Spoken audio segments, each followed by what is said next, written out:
This is LEGO's Spider-Man Ghost Rider team-up, and I think it's a pretty cool set. Let me show you why. Ghost Rider's bike here is quite very flame-tastic. It was an interesting build, goes together like not quite anything else I've built from LEGO. I really like these overlapping elements that kind of look like scales. They have a set of those in the back here that are leaned back for kind of an extension from the seat back that just barely give them enough room to get there. They use horn elements or kind of claw elements for the handlebars. Big old tire in the back, of course, gives it plenty of stability, so it's not going to fall over on its own. However, it is able to be turned over a little bit in turns, you know, just while playing with it. Exhaust down there, the flame elements are great. You can change the angles of the flame elements if you want them to kind of spread out more, make it look wider. I don't know if that looks like it's going faster or something. Make those go up and the others, yeah, see, that might be a good look right there. Also, these can be turned outwards or down, just spread things out. See, you can get a lot of different looks there. I really like the build of this front section, the fork section of the bike right there. Everything gets kind of folded up. There's a bunch of hinging that goes on in there with the front section and this top part and these side parts, and all just kind of folds together and makes for a nice compact but interesting looking just kind of sub-assembly there. It's all angled back. There's not a lot that you can do with the bike, but I just think it looks good, and of course it rolls, so I think it kind of does everything that it needs to do and it's supposed to do. Goblin's glider, of course, has to be small to scale to the figure properly, so there's not all that much that could be done with it design-wise. I do like the use of these car wing pieces to give it some extra bulk. Kind of does a nice job of giving a little transition into the proper little wings there. Big old exhaust on the back looks proper.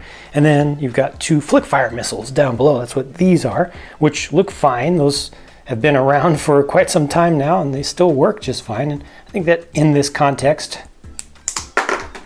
does its job. The corner of Second and Bleecker here is a nicer random side terrain build than it needs to be. I'm very happy about that. A lot of folks could take these elements directly into their own little city layouts or any small diorama or just, you know, any kind of display. It just looks good. The street light looks good. The street signs themselves look good, although they only work from one side. They're not double-sided.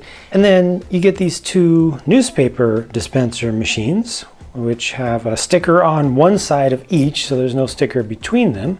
But they look nice, especially the one on the left. It's a pretty perfect build, and I appreciate that they've got, you know, a different design for each, so it's not just a copy. And inside you get these, which are not printed. You see they have stickers on them, but they do give you two different types of newspapers. The trash can even comes with some trash inside of it, with just a piece of discarded vegetable stock and a bone. All three figures look good to me, and they look like they're compatible, like they belong together. They were kind of translated over from the comic universe versions and appearances of these characters into the LEGO look in a similar way. You know, sometimes I think some LEGO artists go for a little bit more detail, whereas others stay a little bit more true to the basic and more simplistic, you know, more fun look of LEGO. But I feel like these three strike a good balance between those two opposite extremes.